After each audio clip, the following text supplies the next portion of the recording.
ٹوٹنے کے کبھی نے بتا دیا، سجدے کو ٹوٹنے کے کبھی نے بتا دیا، شام نماز میں ہے محمد حسین فیاض حسین کہ درجہ علی کے گرد کا سلام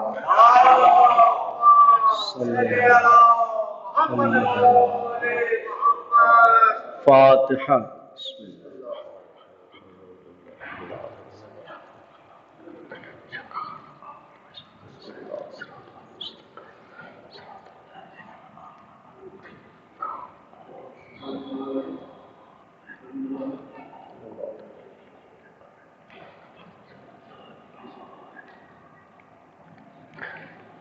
ماشاء اللہ لا حول ولا قوة الا بالله العلي العظيم.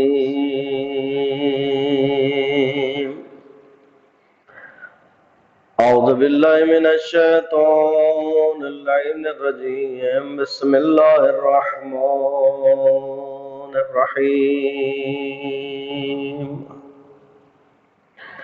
الحمد لله رب العالمين بارئ الخلائق أجمعين، ثم الصلاة والسلام على سيدنا ونبينا وشفيع ذنوبنا وطبيب قلوبنا حبيبنا وحبيب إله العالمين أبي القاسم محمد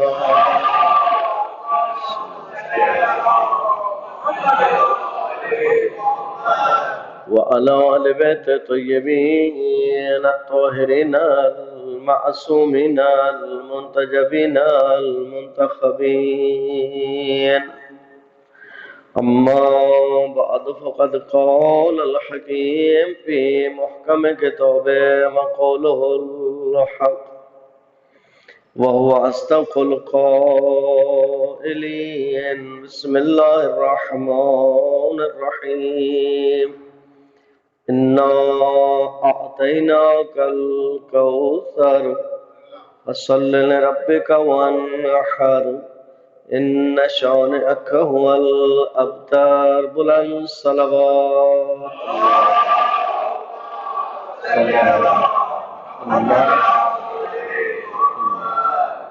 خداوند کریم آپ کی دعا اور عبادات کو اپنی بارگاہ میں قبول فرمائے، جو پریشان اور مومن کی پریشانیوں کو دور فرمائے، جن مومنین نے دعائیں ذمہ لگائی ان کی دعائیں اپنی بارگاہ میں مستجاب فرمائے، آقا اور مولا امام علیہ السلام کا جلد ظہور فرمائے، آقا کے قدموں میں جامع شہادت کی سعادت نصیب فرمائے.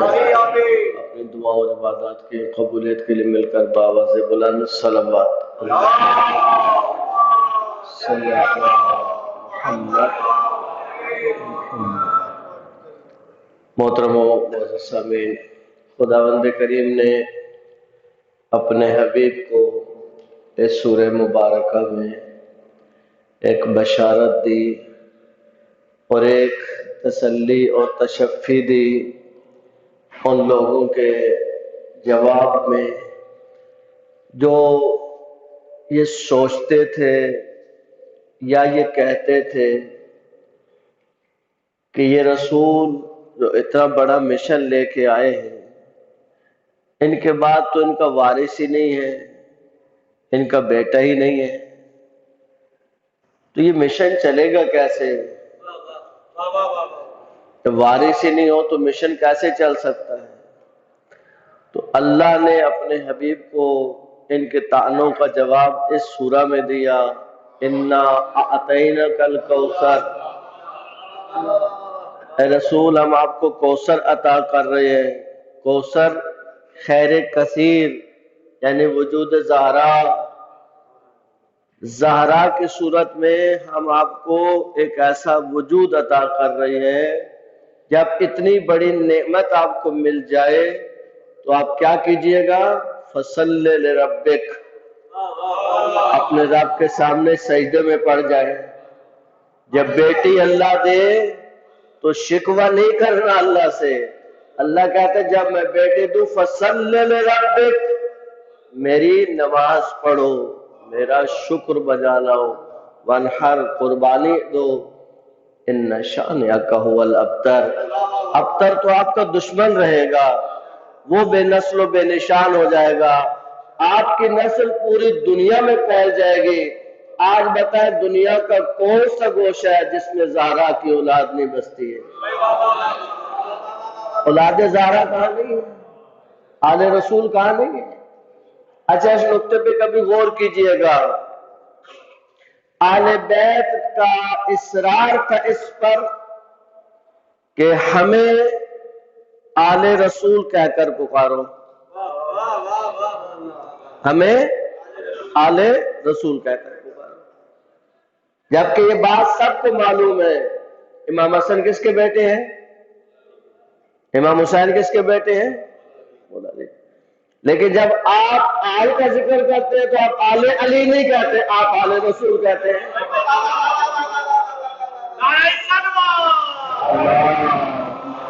صلی اللہ اے جبین مصطفیٰ تو ہی بتا، اے جبین مصطفیٰ تو ہی بتا، کتنے سجدوں کا صلہ ہے فاطمہ. اللہ کے رسول نے کتنے سجدے کیے کہ اللہ نے زہرا عطا کی. دیکھیں بی بی کا ایک لقب ہے ام ابیہا. ام ماں کو کہتے ہیں، اپنے باپ کی بھی ماں. دیکھیں جب کسی کو حد سے زیادہ احترام دینا ہو، حد سے زیادہ احترام. دیکھیں عربی کے جو الفاظ ہوتے ہیں وہ اپنی لطافت رکھتے ہیں. ہم اہل زبان نہیں ہیں، یعنی آپ اہل زبان ہیں، اپنی اہل زبان سے مراد آپ اردو کے اہل زبان ہیں، عربی آپ کو نہیں آتی ہے. عربی کی جو خاص لطافت ہے اس کو محسوس کرنے کے لیے کم از کم عربی کی سوجھ بوجھ ہونی چاہیے انسان کو، کہ پھر انسان سمجھتا ہے کہ ان لفظوں میں لذت کیا ہے. اتنی لذت پھر بھی ہم محسوس نہیں کر سکتے جتنے عرب زبان محسوس کرے گا. یہ جملہ عجیب ہے بی بی کی عظمت میں کہ اللہ کے رسول بی بی کا کتنا احترام کرتے تھے. دیکھیں احترام کی کوئی حد ہوتی ہے، حد سے زیادہ احترام. کیونکہ جو روایت کا جملہ ہے کہ جب بی بی رسول کے سامنے آتی ہے، جب رسول کے سامنے آتی ہے، جب بی بی آتی ہے رسول کے سامنے تو رسول کیا کرتے ہیں؟ قام الیہا. دیکھیں عربی میں ایک لفظ استعمال ہوتا ہے قام لہا، وہ اس کے لیے اس کے احترام میں کھڑے ہوئے، اس کے لیے قام لہا. ایک دفعہ ہم آئے، آپ کھڑے ہو گئے، سمجھانے کی ریاض کرو. ایک دفعہ آپ نے ہمیں دیکھا آپ دوڑ کے آئے، ان دو میں فرق ہے، ان دو میں بہت فرق ہے. ایک دفعہ آپ کھڑے ہوئے تو یہ بھی احترام ہے. ایک دفعہ آپ دروازے کی طرف دوڑے کہ بھئی فلاں بزرگ عالم آ رہے ہیں، فلاں شخصیت آ رہی ہے. روایت میں یہ نہیں ہے کہ جب رسول کے سامنے زہرا آتی تھی تو رسول اپنی جگہ سے کھڑے ہو جاتے تھے. روایت کا جملہ جب رسول کی بیٹی رسول کے سامنے آتی قام الیہا، رسول دوڑ کے جاتے بی بی کے احترام کرتے. قام الیہا، پھر یہ احترام یہاں رک جاتا. آپ نے یہ منظر کئی دفعہ دیکھا کہ جب کوئی معزز شخصیت آتی ہے تو لوگ اس کو اپنی سیٹ پہ بٹھاتے ہیں. وہ کہتے ہیں نہیں بھئی آپ نہیں قبلہ آپ بیٹھے، آپ بیٹھے. یہ آپ نے دیکھا اپنی آنکھوں کے سامنے، یہ دیکھا. یہ روایت کا جملہ ہے کہ جب بی بی آتی رسول کھڑے تو ہوتے، پھر کیا کرتے؟ آگے بڑھ کر احترام کرتے، پھر بی بی کا ہاتھ پکڑتے ہیں. اجلسہا علی مجلسہی، بی بی کو اپنی مسند پہ بٹھاتے ہیں، پھر ختم ہو جاتا نا، پھر بی بی کے ہاتھوں کو ہاتھ لیتے، قبل یدیہا، بی بی کے ہاتھوں کا بوسہ لیتے۔ یہ حد احترام ہے۔ آپ دیکھیں، پہلے آپ سوسائٹی دیکھیں، یہ احترام، یہ عزت، یہ تکریم کس کمیونٹی میں کی جا رہی ہے؟ پر عظمت جناب زہرا بابا بلند صلوات اللہ صلی علی محمد، کس کمیونٹی میں؟ جہاں بیٹیوں کا بہت احترام تھا؟ نہیں، اس کمیونٹی میں جہاں بیٹیوں کو زندہ درکور کیا جاتا تھا، جہاں بیٹیوں کو ننگ و عار سمجھا جاتا تھا، جہاں بیٹیوں کے وجود کو، ایک شخص آیا پیغمبر کے پاس، اس نے کہا یا رسول اللہ میرا گناہ بہت بڑا ہے۔ اللہ کے رسول نے فرمایا تو نے کیا کیا؟ کہا میں نے اپنی بیٹیوں کو زندہ درگور کیا۔ اللہ کے رسول نے کہا میری محفل سے دور ہو جاؤ، مجھے ڈر لگ گیا کہ ابھی عذاب نہ آ جائے۔ اس حد تک یہ معاشرہ، اس معاشرے میں دیکھیں اللہ نے قرآن میں فرمایا لَقَدْ كَانَ لَكُمْ فِي رَسُولِ اللَّهِ أُسْوَةٌ حَسَنَةٌ، رسول کی زندگی آپ لوگوں کے لیے مشعل راہ، نمونہ عمل ہے۔ آج آپ بہت سی برائیوں سے جان نہیں چھڑا سکتے اور بہانے کیا کرتے ہیں، کیا کیجئے مولانا سوسائٹی ایسی ہے، معاشرہ ایسا ہے۔ قرآن فرماتا ہے تمہارا کوئی بہانے نہیں چلنے والا۔ لَقَدْ كَانَ لَكُمْ فِي رَسُولِ اللَّهِ أُسْوَةٌ حَسَنَةٌ، تمہارے لیے مشعل راہ رسول کی زندگی ہے۔ وہ اتنے برے معاشرے میں اپنی بیٹی کا اتنا احترام، تو تمہیں کیا پیغام ہے؟ اچھا یہ بتائیے، یہ بہانہ، یہ عذر، سوسائٹی، معاشرہ، یہ کہاں تک چلے گا اور کیسے چلے گا؟ قرآن نے مومن مردوں کے لیے جب مثال دی تو فرعون کی زوجہ آسیہ کی مثال دی۔ قرآن نے جب مثال دی اے مومن مردوں تو میرے لیے مثال ہے کون؟ زوجہ فرعون۔ کیوں قرآن ان کی مثال دے رہا ہے؟ دیکھیں قرآن کو قرآن سمجھ کے پڑھیں، اہل بیت کی تعلیمات کو اہل بیت علیہ السلام کی تعلیمات سمجھ کے پڑھیں۔ یہ مجالس فاطمیہ کی مجالس، اگر فاطمیہ کی مجالس کے بعد ہمارے اندر بی بی کی معرفت، بی بی کی عظمت، بی بی کی تعلیمات، بی بی کے درس، اگر ہمارے اندر 1% بھی تبدیلی نہ لائے تو ہمیں حاصل کیا ہوا؟ دیکھیں فرش عزا کا محصل ہونا چاہیے۔ فرش عزا کے بعد انسان میں ایک ایسی تبدیلی آنی چاہیے جو تبدیلی گھر میں محسوس کی جائے۔ ماں باپ کہے کہ یہ بیٹا جو مجلس میں گیا تھا یہ کوئی اور بیٹا تھا، یہ جو واپس آیا یہ وہ بیٹا نہیں واپس آیا جس کو میں نے مجلس میں بھیجا۔ یہ چیز اگر آئے گی ہمارے اندر، قرآن نے حضرت آسیہ کی مثال کیوں دی ہے عزیزوں؟ دیکھیں قرآن کی لطافتیں ہیں، انسان بہانہ لاتا ہے، انسان عذر لاتا ہے، انسان بہانے تلاش کرتا ہے، میں کیا کروں، میں ایسے سوسائٹی میں رہتا ہوں۔ اللہ نے فرمایا دیکھو آسیہ کہاں رہتی ہے، فرعون کے گھر میں رہتی ہے، فرعون کے گھر میں، جو اپنے آپ کو رب مانتا ہے، فسق و فجور کا مرکز ہے، انواع و اقسام کے گناہ وہاں ہوتے ہیں، انواع و اقسام کے ظلم وہاں ہوتے ہیں۔ اتنے بری سوسائٹی میں رہ کر، اتنے برے ماحول میں رہ کر اپنے رب کے ساتھ رشتوں کو جوڑے رکھنا یہ انسان کا کمال ہوتا ہے کہ اے اللہ تو میرے لیے جنت میں ایک گھر بنا دے۔ اللہ کو حضرت آسیہ کی یہ لفظ اتنے پسند آئے کہ قرآن نے ان کو آیتوں میں تبدیل کر کے قرآن میں اتار دیا۔ یہ لفظ حضرت آسیہ کے ہیں کہ اللہ میرے لیے جنت میں ایک گھر بنا دے۔ اللہ کو یہ انداز، اللہ کو یہ لفظ اتنے پسند آئے۔ دیکھیں اللہ کو جو انداز پسند آئے اس کو وہ قرآن میں بیان کرتا ہے۔ قرآن میں آپ کے قالو انا للہ و انا الیہ راجعون، معلوم ہے یہ جملہ سب سے پہلے کس نے کہا؟ یہ سب سے پہلے جو مولا امیر نے کب کہا جملہ ہے؟ یہ بچوں کو علم ہونا چاہیے، جوانوں کو پتہ ہونا چاہیے یہ جملہ انا للہ۔ دیکھیں ہمیں کسی کے مرنے کی اطلاع ملتی ہے تو ہم کہتے ہیں انا للہ و انا الیہ راجعون۔ یہ رسم ہے،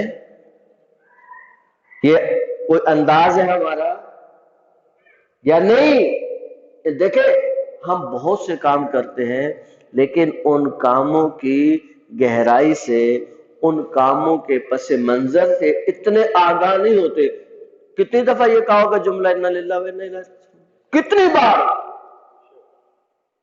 کئی بار یہ جملہ آپ دہرا چکے، لیکن اب جو زاویہ میں آپ کی خدمت میں عرض کروں گا پھر آپ کو اس کے بعد انا للہ پڑھنے کا اور زیادہ لطف آئے گا۔ امیر المومنین جنگ احد میں ہے جس میں حضرت حمزہ شہید ہوئے۔ جب حضرت حمزہ کی شہادت ہو گئی تو ایک یہودی آیا امیر المومنین کی سواری کے سامنے، مولا جنگ میں تھے، کہا کہ علی حمزہ شہید ہو گئے۔ مولا نے جیسے سنا ہی نہیں، جیسے کچھ سنا ہی نہیں مولا اسی آب و تاب سے جنگ میں مصروف رہے۔ وہ واپس گھوم کے آیا، کہا علی حمزہ شہید ہو گئے۔ مولا نے فرمایا انا للہ و انا الیہ راجعون، ہم آئے بھی اللہ کی طرف سے ہے، ہمیں واپس پلٹ کے بھی اللہ کی طرف جانا ہے۔ یہ عقیدے کا اعلان ہے۔ یہ ان لوگوں کے مقابلے میں عقیدے کا اعلان ہے جو کہتے ہیں کہ زندگی جب وہ ختم ہو جائے گی، مرنے کے بعد کچھ نہیں ہوگا، موت اختتام زندگی ہے۔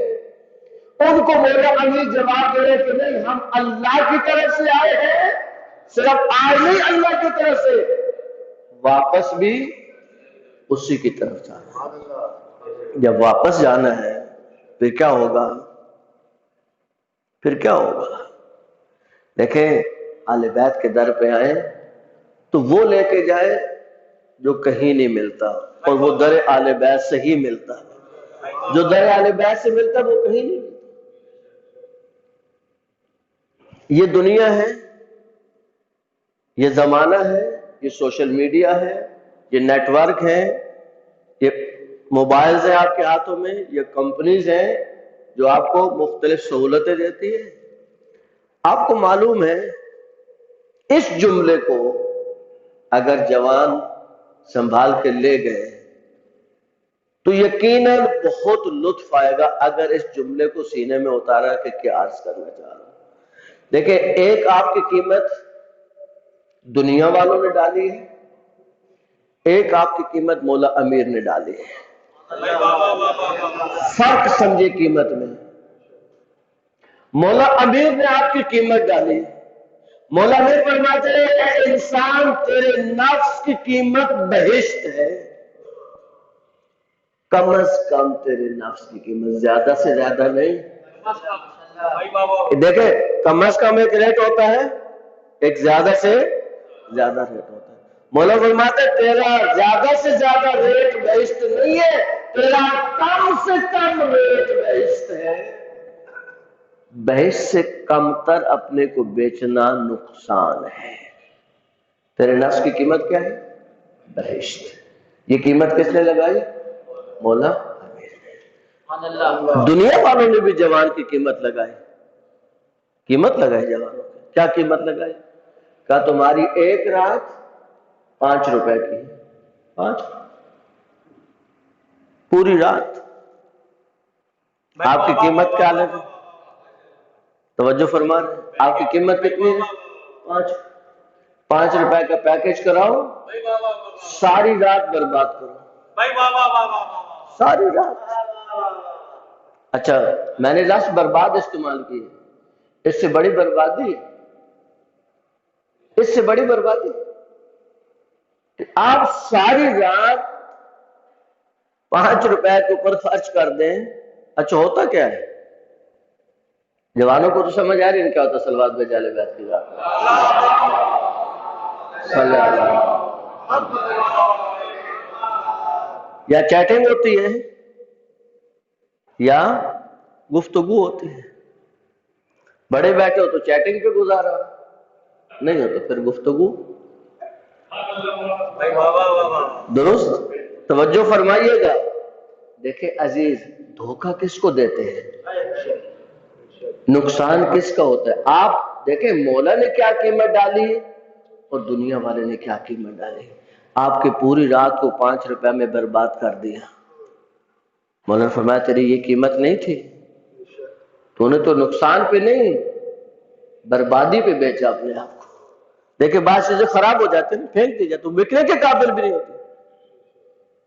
جب ساری رات یوں برباد ہوگی، اچھا ہو تو کچھ بھی نہیں ہے، ساری رات لڑتے ہیں لڑتے ہیں لڑتے ہیں، ناراض ہوتے ہیں پھر راضی ہوتے ہیں، لڑتے ہیں پھر ناراض ہوتے ہیں پھر راضی ہوتے ہیں، بس اگلے دن پھر وہی باتیں ہوتی ہیں۔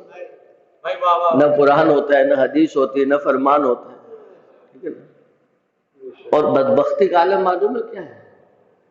کہ چیٹنگ کا آغاز سلام سے نہیں ہوتا، ہائے بائیو اس ہائے پر، یعنی اہل بیت کی تعظیم سے اتنے دور ہو گئے کہ سلام بھی بھول گئے۔ یہ چیٹنگ والے سلام تھوڑی لکھتے، جو آن لائن آگے کیا لکھتے؟ ہائے وائیو اس ہائے پر۔ کیا ہوا عزیزو؟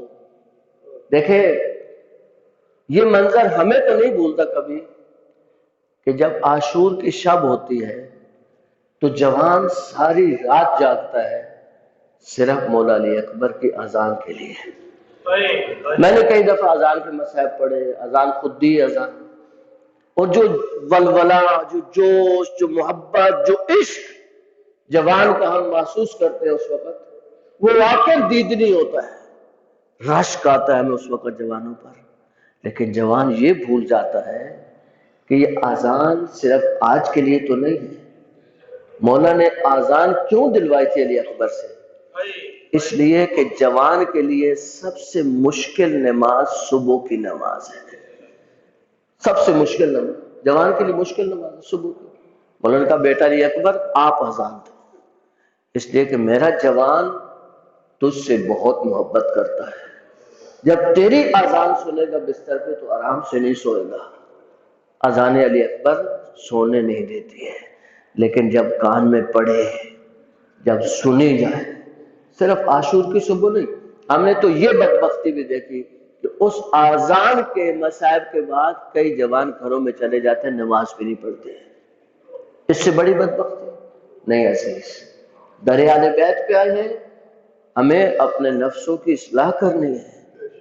آج یہ جنگ ہے ممبر کے اوپر، بہت معذرت چاہتا ہوں کہ اصلاحی مجالس پڑھی جائیں یا فضائل کی مجالس پڑھی جائیں۔ مجھے معذرت کے ساتھ بتائیے گا ابھی تک ہم فضائل پڑھ رہے ہیں؟ یہ فضائل ہے یا نہیں؟ یہ اہل بیت کے فضائل ہیں۔ مولا امیر کا جملہ میں نے پڑھا، یہ فضیلت تو جملہ نہیں ہے۔ اب فضائل کس کو کہتے ہیں؟ جس میں صرف نعرہ لگتا ہے وہ فضائل ہوتے ہیں۔ نہج البلاغہ مولا کی فضیلت ہے یا نہیں؟ بس دنیا میں امتیاز کیا ہمارے پاس کہ مولا امیر کا کلام جس کے بارے میں علماء نے کہا تحت کلام الخالق فوق کلام المخلوق، اللہ کے کلام سے نیچے مخلوق کے کلام پہ بھاری ہے۔ یہ نہج البلاغہ۔ دیکھیں بی بی کا خطبہ فدقیہ، درست؟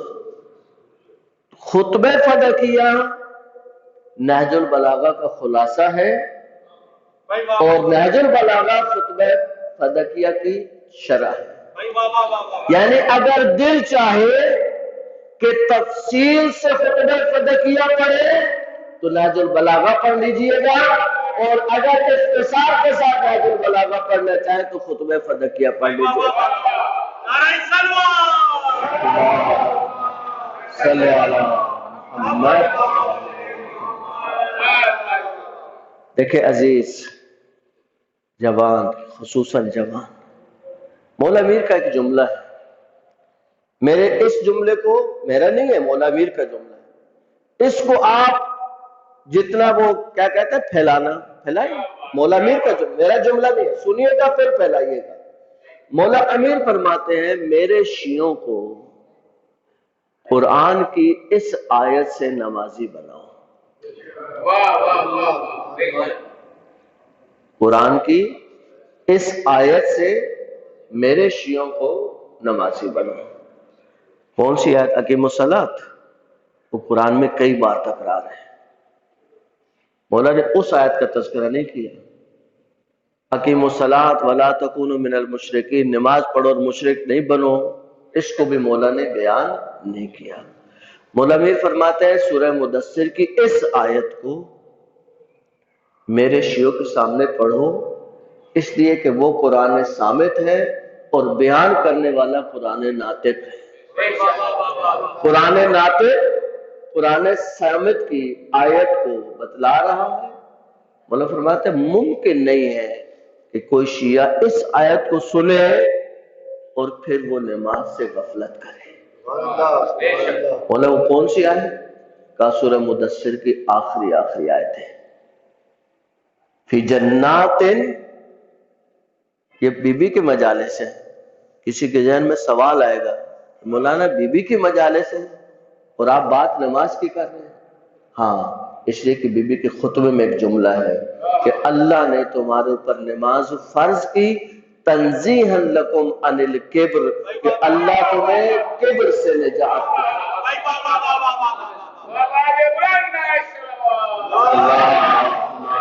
صلی علی محمد۔ بی بی کے اس جملے کو ذہن میں رکھ کے میں یہ جملہ آپ کی خدمت میں عرض کروں گا۔ مولا میر فرماتے ہیں قرآن کی اس آیت سے میرے شیعہ کو نمازی بناؤ۔ مولا کون سی ہے؟ فی جنات یتساءلون، وہ جو بہشتوں میں بیٹھے ہوں گے وہ سوال کریں گے، کس سے؟ عن المجرمین، مجرموں سے۔ اس کا مطلب ہے کہ اہل بہشت کا رابطہ ہوگا جہنمیوں سے، چیٹنگ والا رابطہ، فیس بک والا رابطہ نہیں، ڈائریکٹ پوچھ سکتے، یوں پوچھیں گے۔ قرآن کی ایسا آپ بتا رہی ہے کہ جنات ہے، وہ جو بہشتوں میں ہوں گے یتساءلون، سوال کریں گے۔ سوال کس سے کیا جاتا ہے؟ میں آپ سے سوال کر رہا ہوں، میں آپ سے سوال کر رہا ہوں، یعنی آمنے سامنے جب ہوتا ہے تو سوال ہوتا ہے۔ عن المجرمین، یہ مجرم لفظ سمجھانا پڑتا ہے۔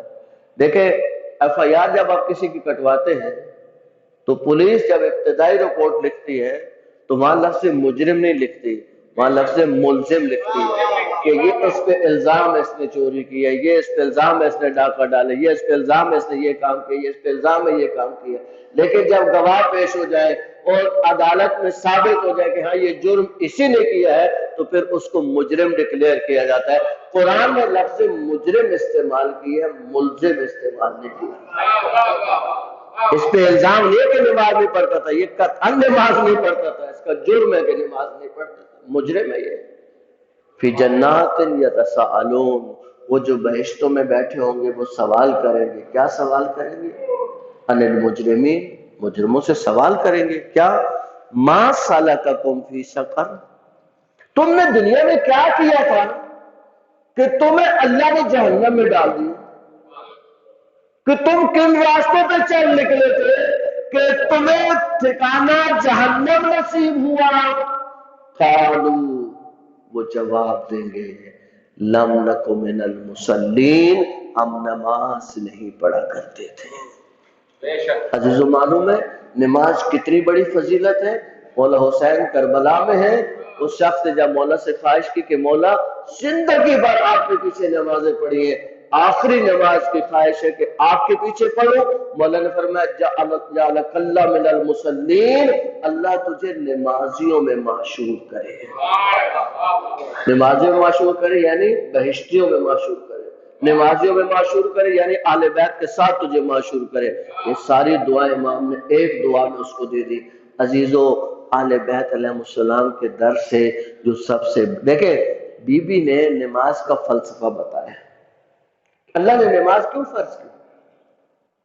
کیا فرق پڑتا ہے اللہ کو آپ نماز پڑھے یا نہیں پڑھے؟ آپ سارے نمازی ہو جائے تو اللہ کی کبریائی بڑھ جائے گی. آپ سارے بے نمازی ہو جائے تو اللہ کی کبریائی میں کمی آ جائے گی نہ. اگر سارے آپ نمازی ہو تو اللہ کی کبریائی بڑھے گی نہیں، اور سارے بے نمازی ہو اللہ کی کبریائی گھٹے گی.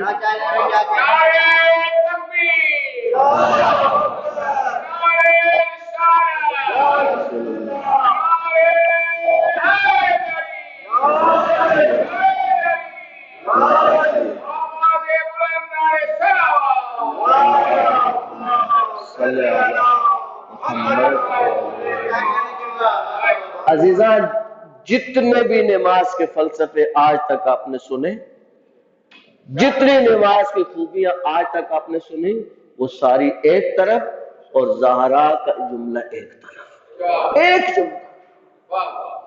اللہ نے نماز فرض کی کیوں؟ تنزیہ لکم عن الکبر.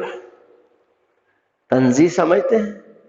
اللہ کے لیے لفظ استعمال ہوتا ہے. اللہ کی ذات منزہ ہے، یعنی جب بالکل عیبوں سے پاک کسی ذات کو بیان کرنا ہو اس کے لیے لفظ استعمال ہوتا ہے منزہ. بی بی فرماتے اللہ نے تمہارے اوپر نماز کو فرض کیا تاکہ تمہیں کبر سے پاک کر دے. عزیزو دیکھو صلوات بر محمد.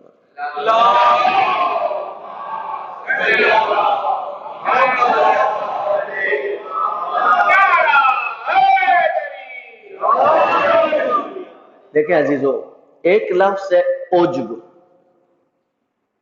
ایک لفظ ہے کبر، ایک لفظ ہے تکبر. یہ تین مختلف حالتیں ہیں. عجب جس کو اردو میں آپ کہتے ہیں خود بینی، اپنے میں کھوئے رہنا، اپنے آپ کو سب کچھ سمجھنا، ہم ہی سب کچھ ہیں.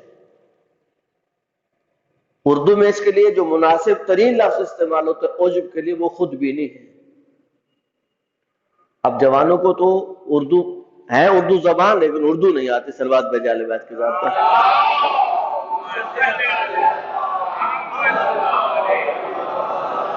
دیکھیں عجب ایک روحانی مرض ہے. روحانی مرض، دل ہی دل میں اپنے کو بڑا سمجھنا.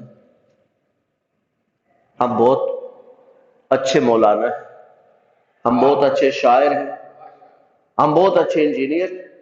کسی سے کمپیریزن نہیں کرتے، صرف اپنے آپ کو. اس کو کہتے ہیں عجب. اس کا اگلا جو مرحلہ ہے، اگلا جو سٹیپ ہے وہ کیا ہے؟ وہ کبر ہے.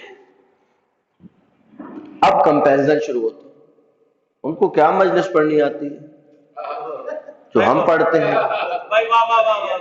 وہ کوئی شاعر ہے ہمارے مقابلے میں؟ ہماری شاعری کہاں، ان کی شاعری کہاں؟ وہ تو نچلے درجے کے شاعر ہیں، ہم تو بہت اعلیٰ شاعر ہیں. یہ کمپیریزن ابھی اظہار نہیں ہوا، اس کو اظہار نہیں کہتے. کبر ہے دل میں، دل ہی دل میں اپنے آپ کو کمپیریزن کر کے بڑھا رہے ہیں. جب ان بری عادات کا اظہار ہو تو اس کو تکبر کہتے ہیں. جب کسی کے منہ پہ کہتے ہیں جانتا ہوں میں آپ کو، آپ کیا چیز ہے، آپ کی کوئی اوقات ہے ہمارے سامنے. بی بی نے تکبر کی بات نہیں کی، یہ تو بالکل فارغ چیز ہے، اس لیے کہ تکبر نے تو شیطان کو شیطان بنایا تھا. شیطان کو شیطان کس چیز نے بنایا؟ تکبر نے. کبر، بی بی فرماتے اللہ نے نماز کو فرض کیا تاکہ تمہارے دل سے کبر نکل جائے. کسی کو اپنے سے پست نہیں سمجھو، کسی کو اپنے سے کمتر نہیں سمجھو، اپنی روحانی تربیت کرو. جب تم سجدے میں جا کے سر رکھتے ہو تو اللہ سے یہ کہتے ہو کہ اللہ میری سب سے اعلیٰ چیز پیشانی ہے اور سب سے پست چیز مٹی ہے، میں اپنی پیشانی کو مٹی کے اوپر رکھ کے تیرے سامنے اظہار کر رہا ہوں، اللہ میں کچھ بھی نہیں، میں کچھ بھی نہیں، میں کیا چیز ہوں؟ اظہار عجز، اظہار تذلل۔ نماز کس چیز کا نام ہے؟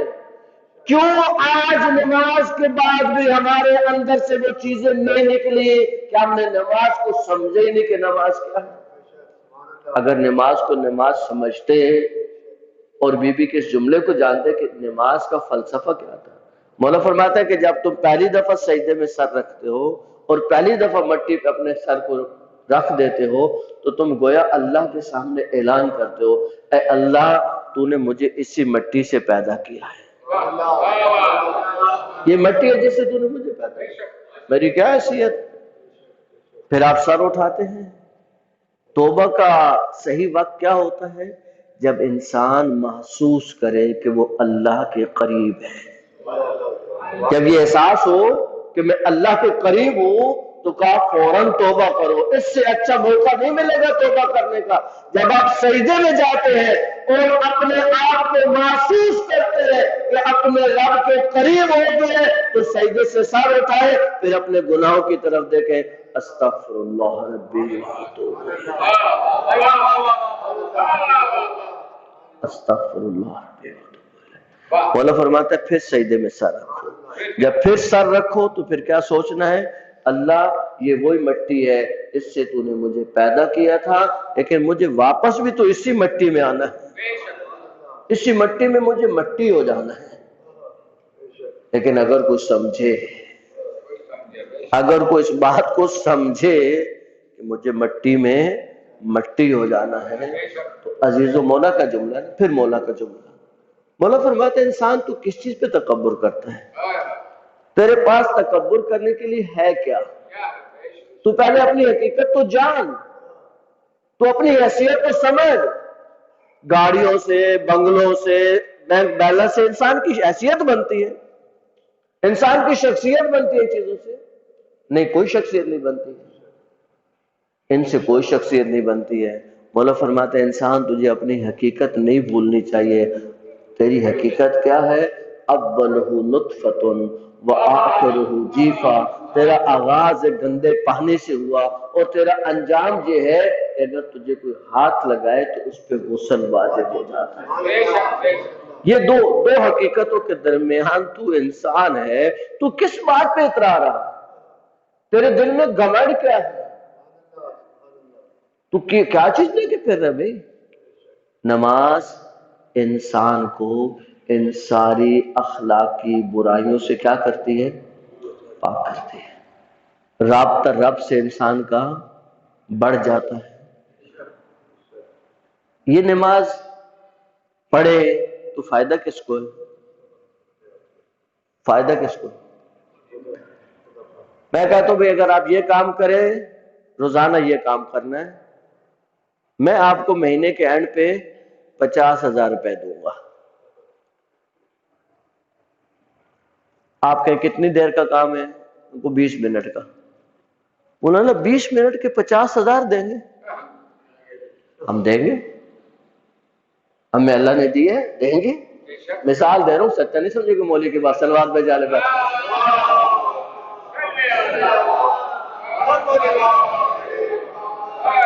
عربی میں کہتے ہیں لا مناقشۃ فی المثال، مثال پہ کوئی لڑائی جھگڑا نہیں ہوتا، مثال ہوتی سمجھانے کے لیے۔ ہیں کمپنیز ایسی، کمپنی دنیا میں ہیں، بہت سے لوگ ہیں جن کی قیمت 20 منٹ تو بہت زیادہ ہے، بعض لوگ ہیں جن کا ایک منٹ لاکھوں میں بکتا ہے، لوگ ایسے نہیں، دنیا میں کم لوگ نہیں ہیں۔ فرض کریں کہ ایک آدمی کہتا ہے کہ آپ کو میں 20 منٹ یہ کام دیتا ہوں، 20 منٹ آپ نے یہ کام کرنا ہے، ہم آپ کو مہینے کے 50,000 روپے دیں گے۔ مجھے بتائیں دنیا میں کون سا عقل مند ہے جو اس کام کو چھوڑے گا؟ لائنیں لگ جائیں گے، ہمیں بتائیے ہم کریں گے، ہمیں بتائیے ہم کریں گے۔ 20 منٹ کے کام کے لیے 50,000 روپے پہ کیوں یقین ہے کہ یہ ملے گا تو اس کام کو کرنے کے لیے تیار ہے؟ تو اللہ نے تو یہی کہہ رہا ہے بندہ خدا 20 منٹ کی تو نماز ہے، پڑھ میں تجھے دوں گا، کام میں تجھے بہشت دوں گا، میں تمہیں بہشت دوں گا۔ تو جو اس کے بدلے میں بہشت دوں گا. اگر انسان کو یقین آ جائے تو کون چھوڑے گا؟ کون چھوڑے گا؟ یقین دیکھیں، یقین ضروری ہے قیامت کے اوپر. قیامت کے لیے یقین ضروری ہے. ایک بڑا مشکل سوال ہے، آیا قیامت کے لیے، کیونکہ آپ نے گھڑی سامنے لگائی نہیں تو میں تو بولتا رہوں گا جب تک بولتا رہوں. صلوات میں جا لے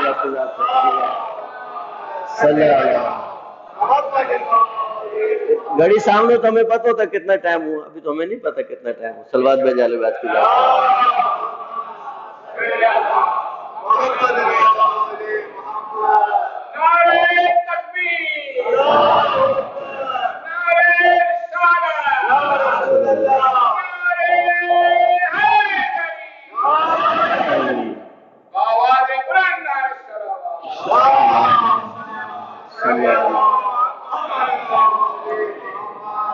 دیکھیں، عقیدتاً قیامت کے اوپر یقین ضروری ہے، لیکن علماء اس مرحلے سے آگے بڑھے. عجیب جملہ ہے، اگر عزیز جوان اس جملے کو سمجھ گئے تو بہت بڑی چینج اپنے میں فیل کریں گے. اگر سمجھ آگے کہ کیا کہا میں نے، دیکھیں ایک ہوتا ہے یقین. یقین کے لیے کیا ہے؟ 100%، 100%. اس کو کہتے ہیں یقین. اس کے نیچے آتا ہے زن. زن راز آوالا نہیں، اس کا معنی عورت ہوتا ہے. ایک تاز آوالا ہوتا ہے، اس کا معنی ہوتا ہے گمان، جس کو آپ کہتے ہیں. یہ 100 سے نیچے آ جاتا ہے، 70%، 80%، اس کو بولتا ہے گمان. اس کے نیچے ہوتا ہے شک. شک ہوتا ہے 50-50. مجھے شک ہے کہ میری تیسری رکعت ہے یا میری چوتھی رکعت ہے، یعنی ممکن ہے تیسری ہو، ممکن ہے 50-50 ہو. اس کو بولتے ہیں شک. اس کے نیچے ہوتا ہے احتمال. احتمال ہے کہ میں نے آپ کا قرضہ دینا ہے، احتمال ہے. یقین بھی نہیں ہے، ظن بھی نہیں ہے، شک بھی نہیں ہے، احتمال. احتمال دیتا ہوں میں اس بات کا. یہ 20% بھی ہو سکتا ہے، 30% بھی ہو سکتا ہے، 25% بھی ہو سکتا ہے. علماء فرماتے ہیں کہ اگر قیامت کے بارے میں یقین نہیں، ظن بھی نہیں، شک بھی نہیں، اگر کوئی قیامت کا احتمال بھی دے تو بھی برائیوں سے بچ جائے گا. اب سمجھیے میں نے کیا عرض کیا. لیکن احتمال کا کیا مطلب ہوتا ہے سمجھانا پڑے گا، یہ تھوڑا مشکل مسئلہ ہے. ہم مجلس کے لیے آ رہے ہیں، خوب صادق بھائی ہم سے رابطے میں ہیں. صادق نے کہا کہ مولانا فلاں روڈ سے نہیں آئیے گا، وہاں پہ بہت زیادہ رش ہے اور آپ مجلس میں نہیں پہنچ پائیں گے، آپ اپنا روٹ تبدیل کریں اور فلاں طرف سے آ جائیں. خوب جب ان کو خبر ملی ممکن ہے وہاں بہت رش ہو اور 5 منٹ بعد وہ رش ختم ہو، لیکن انہوں نے اس بنیاد پر کہ مجلس میں مولانا لیٹ نہ ہو، انہوں نے کہا کہ مولانا ادھر سے آئیے گا. اب بات تو احتمال کی ہے، احتمال ہے کہ رش ہو. احتمال کی بنیاد پر ہم نے راستہ تبدیل کر لیا. اگر دنیا کے معاملات میں احتمال کی بنیاد پر راستے تبدیل ہوتے ہیں تو قیامت کے بارے میں کیوں راستے نہیں بدل گئے؟ تبدیلی آنی چاہیے. صلوات میں جانے لگے.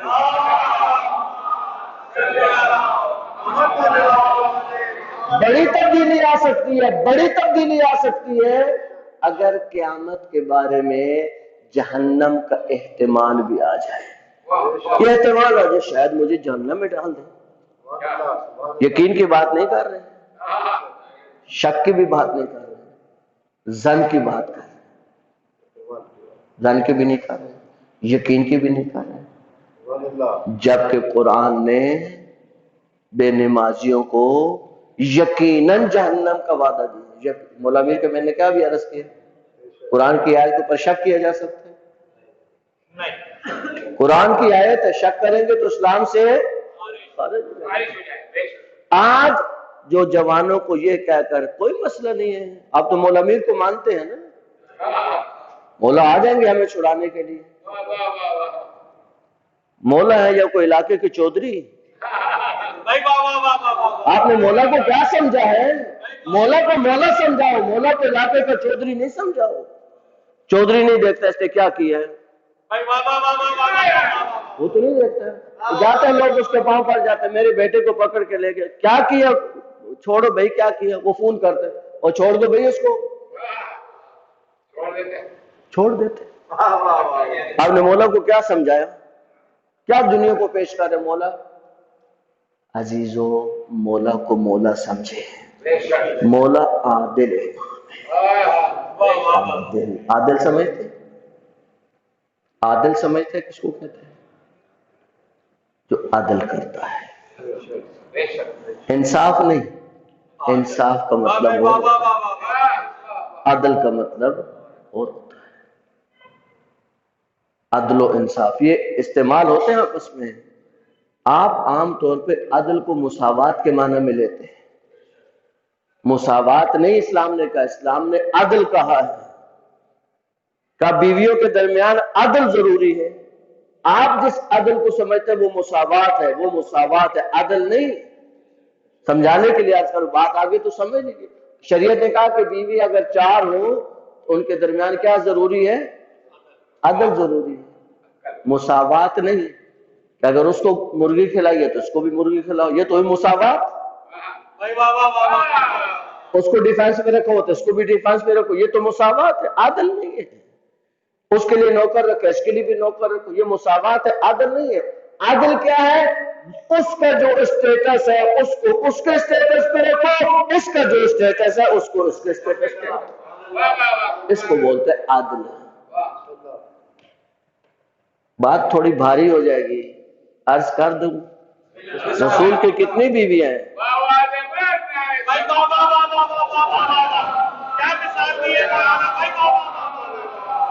رسول کی کتنی بیوی ہیں؟ رسول کی 11 تو 9 کنفرم میں 11 تک عدد جاتا ہے۔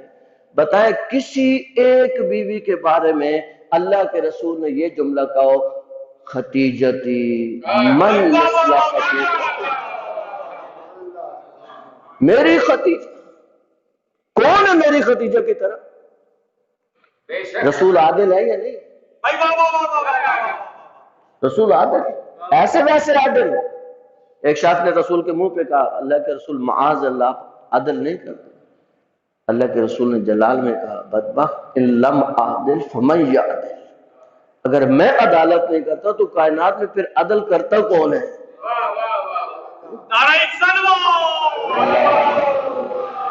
صلی اللہ محمد۔ اسے سے جڑا ہوا مسئلہ امام رضا علیہ السلام کے سامنے پیش ہوا، میں اس جملے کو عرض کرتا ہوں، مصاحب کی طرف آتا ہوں۔ امام کے سامنے ایک شخص آیا، امام کے زمانے میں ایک شخص نے کتاب لکھنا شروع کی کہ قرآن میں تضاد پایا جاتا ہے، معاذ اللہ، قرآن کی آیتیں آپس میں ٹکراتی ہیں۔ تضاد یعنی بالکل جو چیزیں ٹکراؤ کی صورت میں، عربی میں اس کو تضاد کہتے ہیں۔ وہ لکھ رہا تھا کتاب متضاد قرآن کے اندر پائی جانے میں متضاد چیزیں، اب وہ آیت پکڑی، وہ آیت پکڑی، اپنی مرضی سے اس کا ترجمہ کیا، کہا دیکھو یہ آیت اس آیت سے ٹکراتی ہے۔ مثلا ایک آیت ہے قرآن کی کہ 2 3 4 سے تم شادیاں کرو اگر ان میں عدل کر سکتے ہو، اور اگر عدل نہیں کر سکتے تو پھر ایک ہی پر اکتفا کرو، یہ ایک آیت ہے۔ آگے جا کے قرآن کہتا ہے اگر تم کوشش بھی کرو تم عدل نہیں کر سکتے۔ اس کا نتیجہ کیا نکلا کہ ایک سے زیادہ نہیں کر سکتے، تو پھر جنہوں نے کی ہوئی ہیں وہ سارے عادل ہیں۔ صلوات بھیجے اہل بیت کے ساتھ۔ دیکھیں اس بات کو سمجھیے گا، یہ بہت علمی بات ہے، بہت علمی بات ہے، کیونکہ امام رضا علیہ السلام نے اس کا جواب دیا۔ اس شخص نے امام کے زمانے میں یہ کتاب لکھنا شروع کی، امام کو علم ہے، اس کا ایک شاگرد آتا ہے امام کے پاس، امام اس سے کہتے ہیں کہ جب استاد اچھے موڈ میں ہو، خوشگوار موڈ میں، تو تم اس سے ایک سوال کرنا، کہ تم جو قرآن کی آیت سے سمجھے ہو کیا واقعاً اللہ کی مراد بھی وہی ہے، رسول کی مراد بھی وہی ہے، یا ممکن ہے تم کچھ اور سمجھے ہو اور اللہ کی مراد کچھ اور؟ اور اگر یہ ثابت ہو جائے کہ اللہ کا ارادہ کچھ ہے اور تم نے کچھ اور سمجھا ہے تو پھر تمہاری یہ کتاب کس کام کی؟ بیکار ہو جائے گی یہ کتاب۔ لیکن جب اچھے موڈ میں ہو تو یہ بات کرنا۔ شاگرد نے دیکھا کہ استاد آج اچھے موڈ میں ہیں، کہا استاد ایک سوال کروں؟ کہا پوچھو۔ کہا یہ جو آپ قرآن کی آیات سے سمجھ رہے ہیں کیا ضروری ہے کہ اللہ کا ارادہ بھی وہی ہو جو آپ نے سمجھا ہے، رسول نے بھی وہی شرع کی ہو جو آپ کر رہے ہیں، یا ممکن ہے کہ آپ کا ارادہ کچھ ہو اور اللہ کا ارادہ کچھ؟ وہ ایک گہری سوچ میں پڑ گیا، کہا کہ یہ سوال تمہارا تو نہیں لگتا مجھے، کہ تمہاری اتنی بڑی اپروچ نہیں ہے کہ تم اتنا گہرا سوال کرو، میں تمہیں جانتا ہوں، بتاؤ یہ تمہیں سوال بتایا کس نے؟ کہا مجھے امام رضا علیہ السلام نے بتایا۔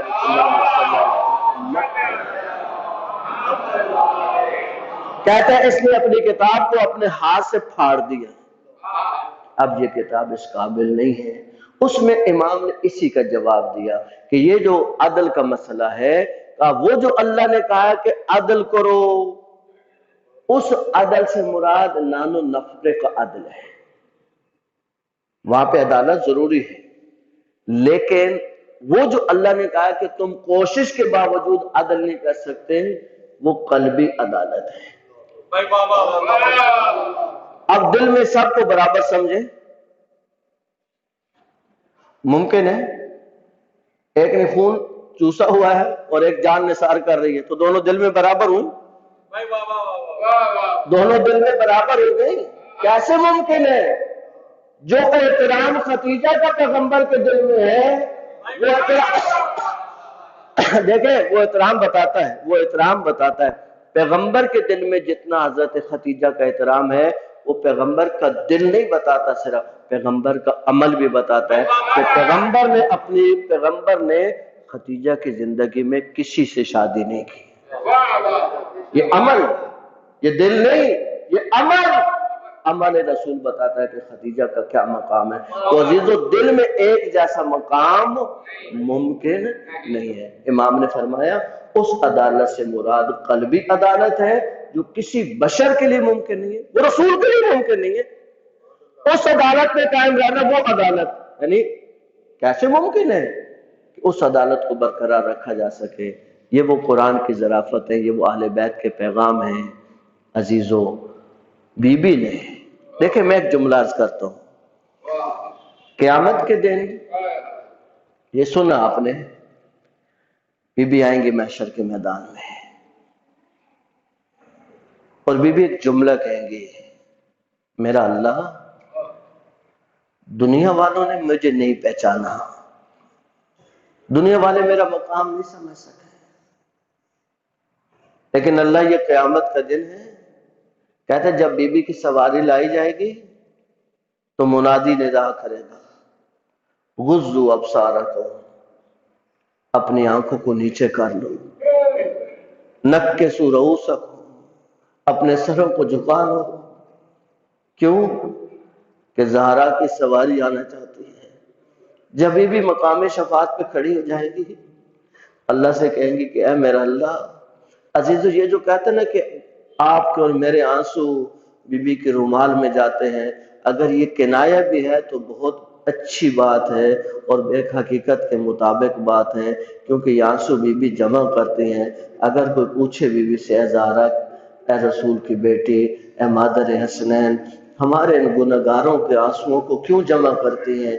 بی بی فرماتی جب قیامت ہو جائے گی نا اور میں مقام شفاعت پہ کھڑی ہوں گی تو میں اللہ سے کہہ دوں گی، اللہ یہ تو میرے حسین کے عزادار ہیں، یہ میرے حسین پہ رونے والے ہیں، عزیزو جب مقام شفاعت پہ آ کے کھڑی ہو جائیں گے، کہیں گے اللہ دنیا والوں نے تو میرا مقام نہیں سمجھا، اے اللہ آج زہرا چاہتی ہے کہ دنیا والوں پہ واضح ہو جائے کہ میرا تیرے ہاں کیا مقام ہے۔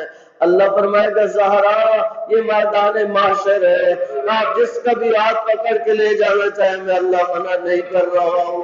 روایت کا جملہ جیسے مرغی ردی دانے کو اچھے دانے سے الگ کرتی ہے، یوں زہرا اپنے اچھے لوگوں کو الگ کر لیں گے، جب وہ لے کے چل رہی ہوں گی وہ کھڑے ہو جائیں گے، وہ جن کو بی بی نے الگ کیا ہوگا وہ کہیں گے اللہ تو نے مقام زہرا تو اہل دنیا کو بتا دیا، لیکن زہرا کے محبوں کا کیا مقام ہے وہ بھی دنیا والوں کو سمجھ آ جانا چاہیے۔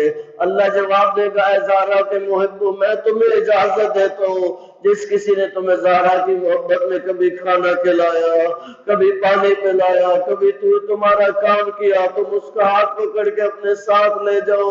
اے عزیزو وہ بیوی جس کا اتنا بڑا مقام ہے، اتنی بڑی عزت ہے، اس کی زبان پہ یہ جملہ رہتا صبت علیہ مصائبون لو انہا صبت علیہ سرنا لیا لیا اے بابا آئے مل کر اس بی بی کی خدمت میں پرسے کے جن جملے کہیں السلام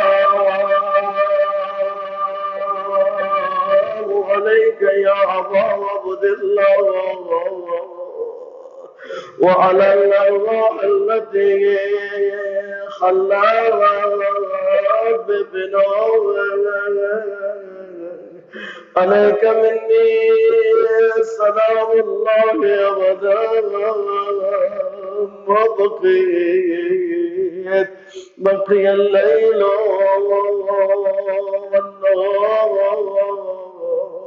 ولا جعله الله آخر اللحظ مني لزيارتكم السلام على الحسين وعلى علي بن الحسين وعلى أولاد الحسين وعلى أصحاب الحسين۔ اے عزیز رسول کے زندگی کے آخری دن ہے، زہرا کی گود میں رسول کا سر ہے، رسول آرام کے لیے تھوڑی دیر کے لیے لیٹ گئے، دروازے پہ کسی نے آ کے دستک دی، بی بی فرماتی ہے کون ہے؟ میرا بابا آرام کر رہا ہے، وہ کہتے مسافر ہوں، اللہ کے رسول کی زیارت کرنا چاہتا ہوں۔ بی بی نے کہا ابھی تو میرا بابا آرام کر رہا ہے، عزیزوں تھوڑی دیر کے بعد پھر دروازہ کھٹکایا، بی بی نے کہا میں نے کہا میرا بابا آرام کر رہا ہے، عزیزوں جب تیسری بار دروازہ کھٹکایا، بی بی کے گرم گرم آنسو رسول کے چہرے پہ گرے، اللہ کے رسول کی آنکھیں کھلی، زہرا میری زندگی میں کس نے رلا دیا؟ زہرا کہا بابا دروازے پہ کوئی سائل آیا، بار بار سے ملاقات کی بات کرتا ہے، اللہ کے رسول نے کہا زہرا وہ کوئی عام سائل نہیں ہے، وہ ملک الموت ہے، زہرا وہ کسی سے اجازت نہیں مانگتا، وہ کسی نبی کے دروازے پہ بھی نہیں رکا، لیکن زہرا تیرا اتنا احترام ہے، زہرا تیری اتنی عزت ہے، جب تک آپ اجازت نہیں دے گے وہ اندر داخل نہیں ہوگا۔ اے اللہ کے رسول جس دروازے پر ملک الموت رک گیا، اے اللہ کے رسول جس دروازے پر آپ خدا کے کھڑے ہو جاتے، آئیے اللہ کے رسول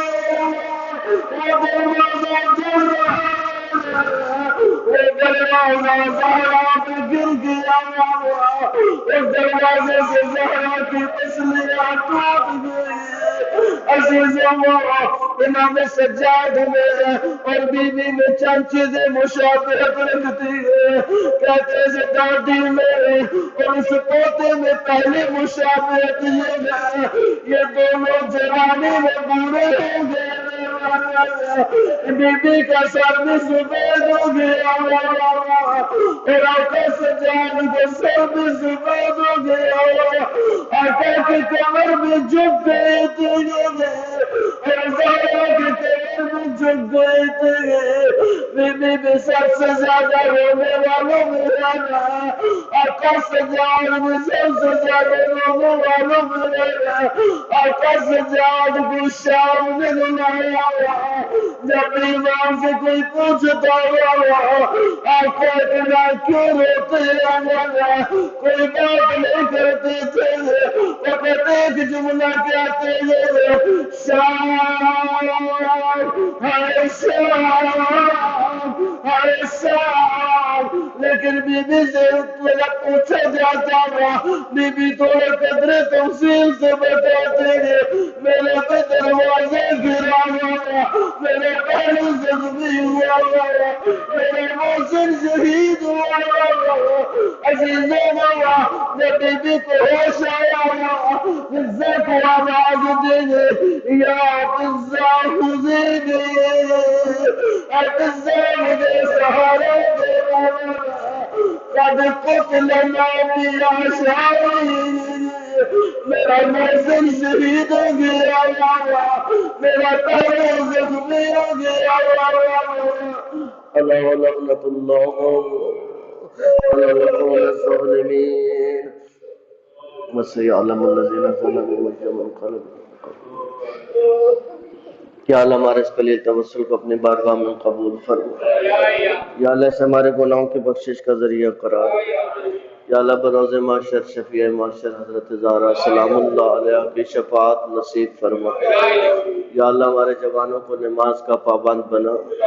یا اللہ جوانوں کو سیرت علی اکبر ماں بہنوں کو حیا کی چادریں نصیب فرما. جو پریشان المومنین کی پریشانیوں کو دور فرما. ان مومنین نے دعائیں ذمہ لگائیں ان کی دعا اپنی بارگاہ میں مستجاب فرما. جو مومنین حاضر ہے دل میں حاجات رکھتے یا اللہ بی بی کے صدقے میں ان کی حاجات کو پورا فرما. ان کی جو مشکلات ہیں ان کو رفع فرما. جو مقروض ان کے قرض ادا فرما. جو بے اولاد ان کو اولاد نصیب فرما. جو بے روزگار ان کو روزگار نصیب فرما.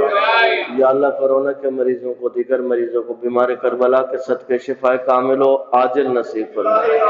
یا اللہ کورونا سے نجات نصیب فرما. یا اللہ مقامات مقدسہ کی رونقوں کو بحال فرما. یا اللہ جو حج و زیارات کی تمنا رکھتے ان کی تمنائیں پوری فرما. یا اللہ آقا مولا امام علیہ السلام کا جلد ظہور فرما. آقا کے قدموں میں جامع شہادت کی سعادت نصیب فرما. ہماری دعائیں اپنی بارگاہ میں مستجاب فرما. اپنی دعاؤں کی قبولیت کے لیے مل کر بآواز بلند صلوات.